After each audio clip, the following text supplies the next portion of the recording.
बिहार में शराबबंदी को लागू हुए करीब 7 साल से ज़्यादा बीत चुके हैं। गुजरात में शराबबंदी के 60 साल से ज़्यादा बीत चुके हैं।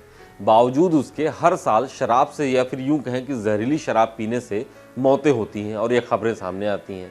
बिहार, गुजरात की तरह देश के और दूसरे राज्यों में भी शराबबंदी लागू है, लेकिन वहाँ भी जहरीली शराब पीने से मौतें होती हैं। आज हम आपको बताएंगे कि देश के किन किन राज्यों में है शराबबंदी और शराबबंदी फेल होने के क्या है कारण, क्यों गुजरात में शराबबंदी में छूट दी गई है।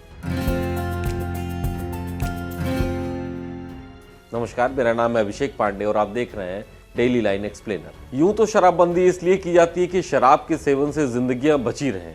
बावजूद इसके पूर्ण शराबबंदी होने पर भी बिहार और गुजरात में आए दिन सरकार शराब के सेवन से हुई मौतों को लेकर घिरी रहती है। अगर शराबबंदी है तो शराब बिकती कैसे है और कौन ये शराब बेच रहा है, और ये एक बड़ा सवाल ये भी है कि आखिर इसके पीछे कौन है। एनसीआरबी के आंकड़ों के मुताबिक 2016 से 2021 तक बिहार में जहरीली शराब पीने से सिर्फ 23 मौतों को दिखाया गया। बिहार इकलौता राज्य नहीं जहां पर पूर्ण रूप से शराबबंदी लागू है। देश के कई राज्यों में शराबबंदी लागू है, लेकिन फिर भी मौतें रिकॉर्ड में आती हैं। गुजरात पहला राज्य था जिसने शराबबंदी लागू की थी। 1960 में बॉम्बे से अलग होकर जब गुजरात बना तभी से वहां शराबबंदी लागू है। उसके बावजूद बीते 6 साल में गुजरात में 54 से ज्यादा लोगों की मौतें जहरीली शराब पीने से हुई हैं। मिजोरम, नागालैंड और लक्षद्वीप में भी पूरी तरह से शराबबंदी है। इस तरह देश में कुल 5 राज्यों में पूर्ण शराबबंदी है। शराबबंदी को लेकर कई तरीके के प्रयोग होते रहे हैं। कई राज्यों में भी शराबबंदी इससे पहले लागू की गई थी, लेकिन बाद में उसे हटा लिया गया। आंध्र प्रदेश ने भी 1995 में शराबबंदी को लागू किया था, लेकिन इस बीच में सत्ता बदली और चंद्रबाबू नायडू सीएम बन गए। उन्होंने 1997 में 16 महीने पहले शराब पर लगाए गए प्रतिबंध को हटा दिया। एक रिपोर्ट के मुताबिक इन 16 महीनों में सरकार को 1200 करोड़ रुपए का नुकसान हुआ था। हरियाणा ने भी 1996 में शराबबंदी को लागू किया, लेकिन 2 साल बाद ही 1998 में इस प्रतिबंध को हटा लिया। मणिपुर में 1991 से शराबबंदी थी, लेकिन अब सरकार इसमें थोड़ी छूट दे रही है। सरकार का कहना है कि अवैध शराब पीने से स्वास्थ्य से जुड़ी समस्याओं को कम करने और रेवेन्यू बढ़ाने के लिए फैसला लिया गया है। मणिपुर ने अब अपनी एक्साइज पॉलिसी में बदलाव किया है। सरकार को नियमों में ढील देने से सालाना 600 करोड़ रुपए रेवेन्यू मिलने की उम्मीद है। इससे पहले बिहार में तत्कालीन मुख्यमंत्री कर्पूरी ठाकुर ने जून 1977 में शराबबंदी का ऐलान किया था।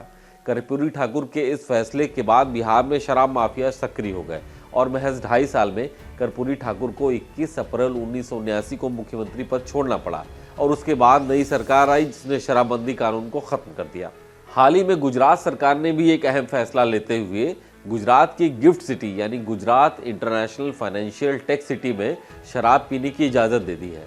गुजरात सरकार ने गिफ्ट सिटी के अंदर चल रहे होटलों को एक परमिट दिया है जो ये शराब परोस सकते हैं, बेच सकते हैं, लेकिन साथ ही ये पाबंदी भी लगाई है कि ये होटल ग्राहकों को बोतल में शराब नहीं बेच पाएंगे।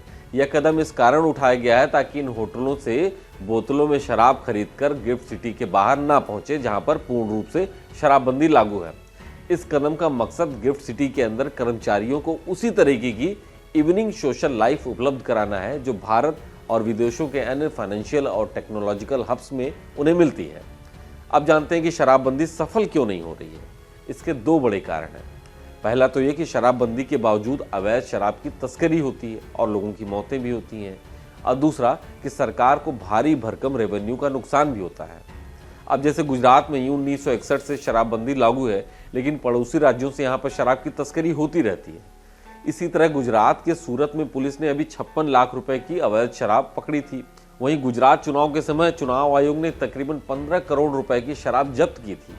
इसके अलावा शराबबंदी करने से राज्य के रेवेन्यू को अच्छा खासा नुकसान पहुंचता है।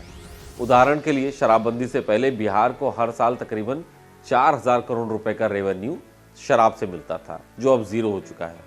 उत्तर प्रदेश में तो आबकारी से मिलने वाला राजस्व लक्ष्य 36,208 करोड़ है, जिसे अगले साल के लिए 50,000 करोड़ तय कर दिया गया है। इसी तरह कर्नाटक को 29,600 करोड़ रुपए, महाराष्ट्र को करीब 21,500 करोड़ रुपए शराब बेचकर मिले हैं। शराब की बिक्री से राज्य सरकार को हजारों करोड़ रुपए की बेहिसाब आमदनी होती है, तो फिर कोई सरकार शराबबंदी करके अपना नुकसान क्यों करे। और इसीलिए शायद गुजरात और मणिपुर ने कुछ बेहद मामूली बदलाव करके अपना राजस्व बढ़ाने का निर्णय लिया है। आज के डेली लाइन एक्सप्लेनर में सिर्फ इतना ही। ऐसे ही और जानकारी वाले वीडियोस देखने के लिए आप फॉलो कीजिए डेली लाइन।